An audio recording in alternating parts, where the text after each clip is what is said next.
আচ্ছা, আমি কোথা থেকে শুরু করব আমি আসলে বুঝতে পারতেছি না। আপনাদের মাথায় কি সামান্য ঘিলু নাই?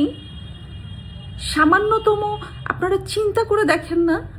একটা জিনিস যখন আপনারা শোনেন বা একটা জিনিস যখন দেখেন, আপনাদের বিবেক কাজ করে না যে আপনারা একটা মেয়েকে কি বলবেন, কোন ভাষা ইউজ করবেন, এবং এর পরিবর্তে কারমা হিসেবে আপনাদের জন্য কি আসবে? আপনারা একটু ভাবেন না?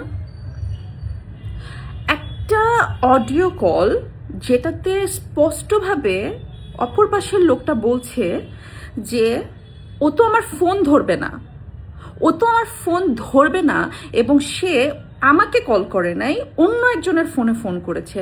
তার মানে আপনারা কি এটুকু বোঝেন না যে আমি তার ফোন ধরি না, বা আমাকে আমার ফোনে সে রিচ করতে পারে না? আমি যে তার সাথে কথা বলি না এবং আমাকে যে সে রিচ করতে পারে না, এই জন্যই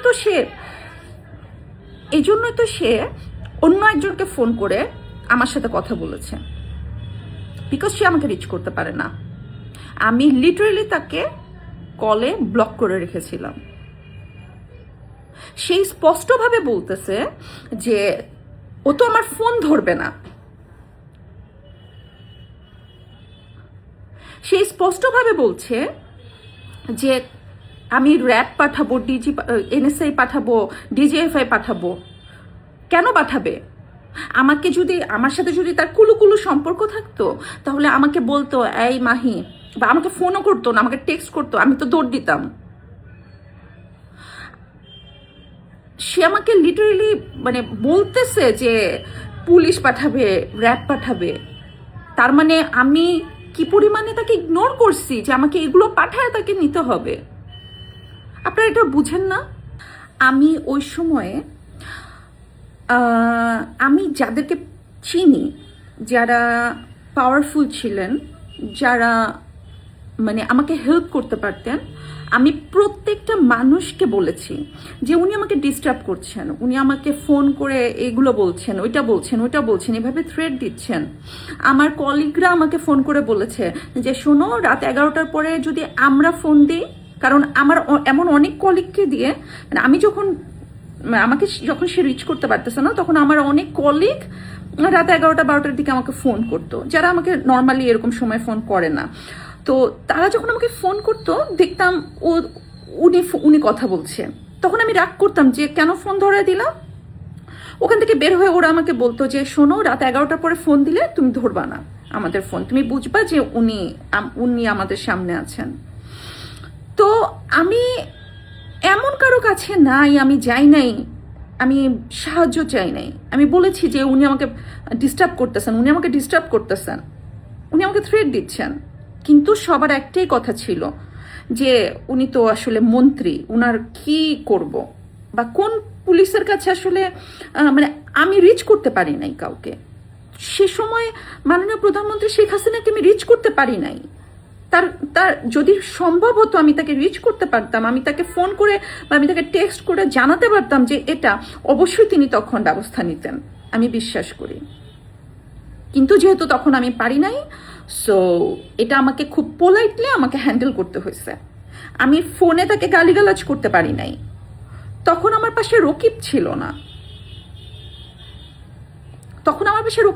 না। রকিব থাকলে অ্যাটলিস্ট রকিব হয়তো বা গালিগালাজ করতে পারতো। তখন এমন কেউ ছিল না যে তার বউকে ডিস্টার্ব করতেছে এজন্য একটা মন্ত্রীকে গালিগালাজ করবে বা তার বিরুদ্ধে কোনো অ্যাকশন নেবে। বা সো আমি নিরুপায় ছিলাম, আমি আমার মতন করে হ্যান্ডেল করেছি। আমি যেভাবে সেফ হওয়া দরকার আমি সেভাবে সেফ হয়েছি।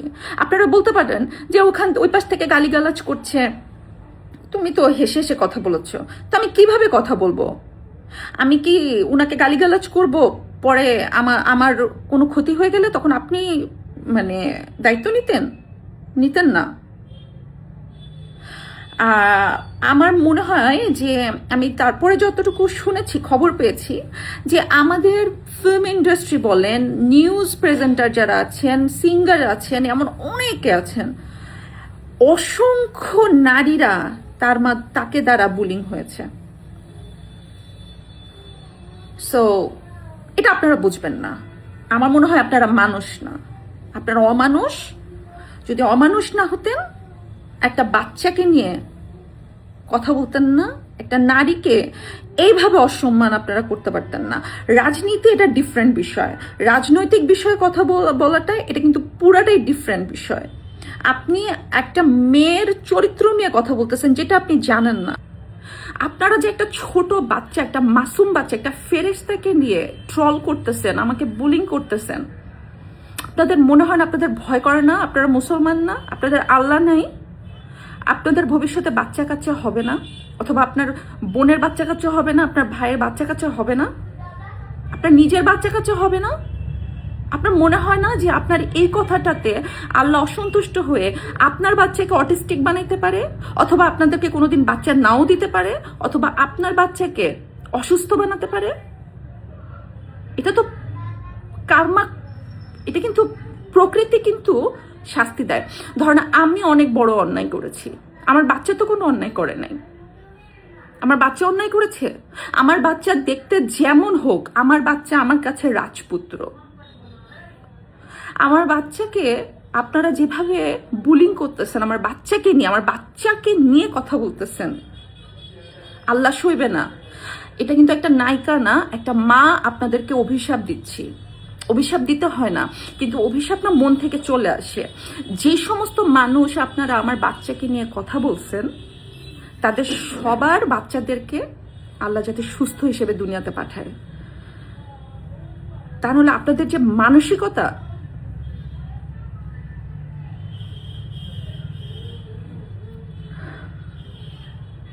আরেকটা বিষয়, আপনারা কি ভেবেছেন আমাকে এগুলো বললে, আমাকে বুলিং করলে আমি আওয়ামী লীগ নিয়ে কথা বলবো না? আমি শেখ হাসিনাকে নিয়ে কথা বলবো না? আমি কেন, সব শিল্পী একদিন কথা বলবে। কেন বলবে জানেন? কিছুদিন আগে আমাদের এখনকার শিল্পী সমিতির যে প্রেসিডেন্ট শিবা শানু, উনি কি বলেছে? উনার একটা বক্তব্য খুব ভাইরাল হয়েছিল। সেটা হচ্ছে যে শেখ হাসিনা তো আমাকে অনুদান দিতে চেয়েছে, আমি অসুস্থ ছিলাম, উনি আমাকে অনুদান দিতে চেয়েছে, আমাকে টাকা দিতে চেয়েছে, আমি নেই নাই, আমি কেন নিব ওনার টাকা? উনি বলেছিল না, মনে আছে? আপনি ওটা দেখেন যে উনি কিন্তু বিএনপি করেন, কিন্তু মাননীয় প্রধানমন্ত্রী শেখ হাসিনা দেখেন নাই যে উনি কোন দল করেন। উনি অবশ্যই জানেন, ওনার কাছে পৃথিবীর সব খবর থাকে, এটা জানেন না? শিবা শানু ভাইয়া কিন্তু বিএনপি করেন, কিন্তু তবুও তাকে মাননীয় প্রধানমন্ত্রী অনুদান দিতে চেয়েছেন, কারণ তিনি একজন শিল্পী। প্রধানমন্ত্রী শেখ হাসিনা কোনোদিন সবসময় শিল্পীদেরকে রাজনীতি করতে নিরুৎসাহিত করতেন। তিনি চাইতেন না যে শিল্পীরা রাজনীতি করুক, কারণ তার মতে হচ্ছে উনি বলতেন যে শিল্পীরা সব দলের, সব মানুষের। শিল্পীরা কোনো একটা দল করলে অপোজিশনের যারা সমর্থক আছেন তারা শিল্পীদেরকে ভালো চোখে দেখবেন না। তিনি সবসময় শিল্পীদেরকে রাজনীতি করতে নিরুৎসাহিত করেছেন। আমাদের যারা শিল্পীরা আছেন, যে সমস্ত শিল্পী বিএনপি করেন, এখনো করেন, তখনও করতেন, তাদের অনেককে প্রধানমন্ত্রী শেখ হাসিনা অর্থ দিয়ে সাহায্য করেছিলেন। আমি দেখেছি যে এমন অনেক শিল্পী আছেন যারা চলচ্চিত্র পুরস্কার পেয়েছেন, জাতীয় চলচ্চিত্র পুরস্কার পেয়েছেন। এমন অনেক শিল্পী আছেন যারা 21 পদক পেয়েছেন। এমন অনেক ডিরেক্টরকে দেখেছি যারা অসুস্থ হয়ে ট্রিটমেন্টের জন্য দেশের বাইরে গেছেন, মারা গেছেন, লাশ আনার জন্য টাকা ছিল না, তাদেরকে অর্থ দিয়ে তাদের লাশটা দেশে আনা হয়েছে। অর্থ শেষ হয়ে গেছে, আবারও টাকা লেগেছে, আবারও অর্থ দিয়ে সেই লাশটা দেশে এসেছে। তাহলে সেই সমস্ত শিল্পী হয়তোবা তাদের দল করার কারণে তারা মুখ ফুটে শেখ হাসিনার প্রশংসা করেন না, কিন্তু তাদের আত্মা তো জানেন যে মাননীয় প্রধানমন্ত্রী শেখ হাসিনা কখনো দল দেখেন নাই। তিনি দেখেছেন যে আমরা শিল্পী। তো আপনাদের আমি বলবো যে সমস্ত শিল্পীদেরকে আমি অনুরোধ করব। আমি আরেকটা জিনিস যেটা ভুলে গেছি, যে আমাদের মধ্যে অনেক শিল্পীরা যারা আসলে জুলাই আন্দোলন করেছেন, সেই শিল্পীরাও কিন্তু এই 5 আগস্টের পরে যখন বিভিন্ন শোরুম উদ্বোধন করতে গেছেন, তাদেরকে 10 জায়গায় ফোন দিতে হয়েছে সিকিউরিটির জন্য। তারপরেও তাদের কিন্তু হেনস্থার শিকার হতে হয়েছে। তারাও কিন্তু মানে রক্ষা পান নাই মব থেকে। তো আমি আমাদের সমস্ত শিল্পীদেরকে বলবো যে আপনারা মানে স্পিক আউট না করতে পারেন, অ্যাটলিস্ট আশেপাশে যখন আপনারা বুঝবেন যেটা অ্যাক্টিং, অথবা বুঝবেন কোনো অন্যায় হচ্ছে, আপনারা ওটার প্রতিবাদ করেন। সব শিল্পীরা মানে একটা নর্মাল মানুষ যখন কথা বলে, সেই কথা কিন্তু জনগণের কাছে খুব কম পৌঁছায়, যতটা আপনার একটা পোস্টে, আপনার একটা লাইনে, আপনার একটা প্রতিবাদে লক্ষ লক্ষ কোটি কোটি মানুষের কাছে পৌঁছায় যাবে।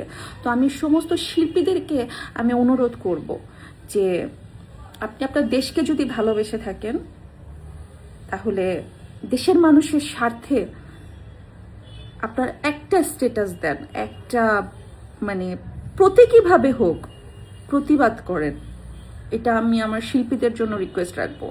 আর ওই যে যারা হচ্ছে বুলিং করতেছেন, তাদের আবারও বলি, আমার 14 গোষ্ঠী যদি উদ্ধার করে ফেলেন, আমি তবুও শেখ হাসিনার কথা বলবো, আমি স্বাধীনতার কথা বলবো, আমি বাংলার মানুষের কথা বলবো।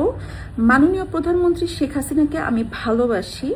তার জন্য যদি রাস্তায় নেমে মরে যেতে হয়, তবুও আমি মরে যাব, আমি আমার জান দিব।